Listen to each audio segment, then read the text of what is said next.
ચાલો આ બાજુ નજર.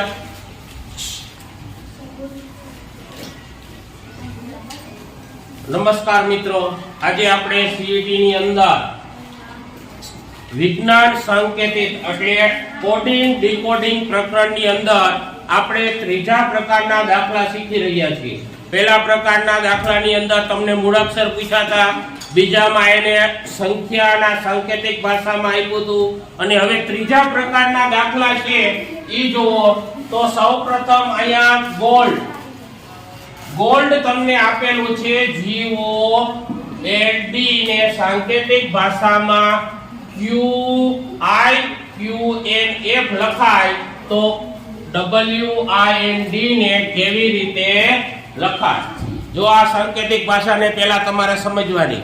મેં તમને કહી દીધું છે કે સાંકેતિક ભાષામાં તમને એક વસ્તુ આપી દીધી છે, બીજી વસ્તુ કેમ થાય ને એ તમારે મગજ હલાવવાનું. અહીંયા એક વસ્તુ આપણને આપી દીધી છે GOLD અને IQNF. જો અહીંયા મેં લખી દીધી છે, પછી 4 ઓપ્શન આપ્યા છે, એમાંથી કયો ઓપ્શન આવે એ તમારે શોધવાનો છે.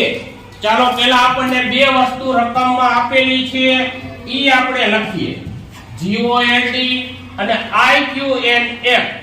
ચાલો ઓલામાં જુઓ, G ક્યાં આવેલો છે? G 7. પછી Q ક્યાં નંબરે આવેલો છે? I ક્યાં નંબરે ઉપર આવેલો છે? અને G પછી કેટલામાં નંબર આવે? બીજો નંબર થાય ને G પછી, તો અહીંયા G પછી 2 નંબરે આવ્યો. ચાલો પછી O ક્યાં આવ્યો છે? અને Q 17, તો એમાંય 2 નંબરનો ગેપ રહ્યો, 15 ને 17. પછી L ક્યાં આવેલો છે? અને N 14, તો એમાંય L ક્યાં આવ્યો? L 12. પછી N 14, તો 12, 13 ને 14, તો એમાંય કેટલો ગેપ છે? 2. હવે D ક્યાં ક્રમે આવેલો છે? 4. પછી F ક્યાં ક્રમે આવેલો છે? 6, તો એમાંય 2 નો ગેપ છે.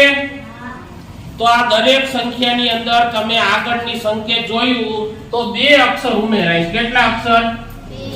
2 અક્ષર ઉમેરાય છે. હવે આપણને એક શબ્દ આપેલું છે WIND. હાલો, W ક્યાં અક્ષરે આવેલો છે? W 23. તો 23 પછી એક મૂકીને પછી કયો શબ્દ આવે? Y. તો ચાલો અહીંયા Y લખું. હાલો, I ક્યાં શબ્દ ઉપર આવ્યો? I 9 પછી એક મૂકીને એક લખાવો છે K. તો ચાલો K આવશે. પછી N ક્યાં નંબર ઉપર છે? તો એક મૂકીને એક લખાવો છે P. તો ચાલો અહીંયા P લખો. પછી હવે D ક્યાં ક્રમે છે? 4. એક મૂકીને એક લખાવો તો કયો આવશે? F. ચાલો YKPF. આમાં ક્યાં આવ્યું? YKPF.